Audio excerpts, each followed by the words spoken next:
Okay, this is the story of the Japitsa, and it follows on from stuff that was put on YouTube a while ago. So there's license, some snaps of him racing, there's Cadwell, Loughborough, Gosforth. So here's the guy that has rebuilt the bike. Say hi, Nigel. Hello. Okay, so this is the story. Over to you, Nigel.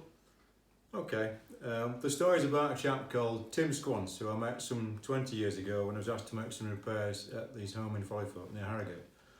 Over subsequent visits, I got to hear little bits about his exploits, including racing cars and bikes, and only towards the end of his life did I find out that he still had his last race bike lost under a collapsed garage in an overgrown garden. I stayed in touch with his family, and when the bike was recovered from the weeds, I suggested it would be a shame if it were broken up, as only the engine, a 350 5-stud Jap grass track model, had a value, but the story surrounding Tim's life and the bike was much more valuable. I then set to trying to recreate something like the photos I had of Tim and the bike.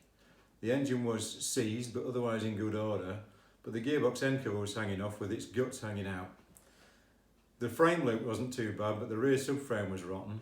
Fortunately, a spare was found in the cellar, clear out, along with the gearbox internals, which were dug up with a fork from the garden. Starting around 2012, I managed to get it running, and then over the next 10 years put the rest together. It consists of a matchless G3 rigid frame with Gerdolic forks, 350 Jap engine and a very rare Sturmey Archer gearbox.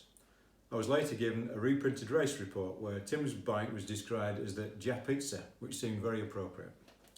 Meanwhile, I got more info from his daughter Marianne about Tim's life, which was fascinating. Despite being pressed to go into an office job by his family, he loved all aspects of engineering and had a career working for several firms doing all things mechanical. When World War II came, he had a brief spell as a dispatch rider before being injured, and then ended up as a navigator in the RAF.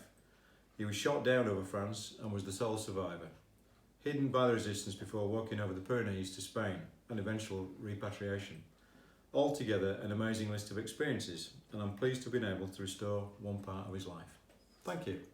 Thanks, Nigel. And today, in the next video that you'll see after this, is the Japitsa running under its own steam for the first time with Nigel's friend Paul.